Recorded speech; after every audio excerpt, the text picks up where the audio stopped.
Orasyon sa mga kahubenan kaitong panahon asingunyan na henerasyon. Kaito ang kahubenan, ang problema lang pagkakan, alaga dilingangunyan, tano taarog kayan, kun mayo dang bata, sindadaam magagadan.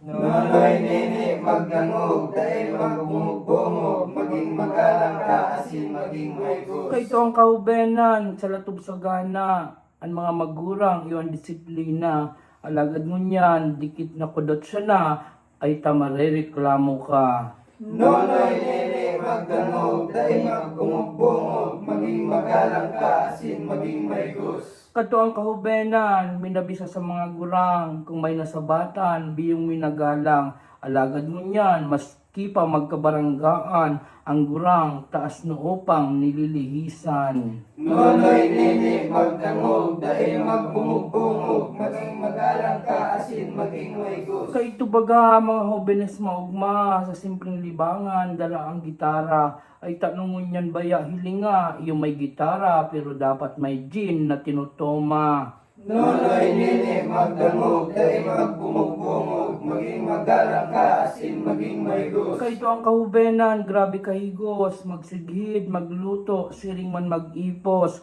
alaga gilingangon yan baya, di itatao magpritos, dawa ngani sugo. Nunoy nini magdangog, dahil magbungog-bungog, maging magalang ka, asin maging maybus. Ay ano daw kung simong arugon, gibuhong panalmingan, ito kantong panahon, ibalik ang paggalang, asin ang ugaling mahiguson, sigurado ang sa imong magurang, magiging maugmahon. Nunoy nini magdangog, dahil magbungog-bungog, maging magalang ka, asin maging maybus. Ay may man ginagabos, pero igwang pipira, may mga ugaling talagang daindata. Kami saludo, sa hubi na tultul ang gibo, lugod sa indong kapwa, ikamo maging ehemplo. Nunoy nini magdangog, dahil magbungog-bungog, maging magalang ka, asin maging maybus. Uliton niya to.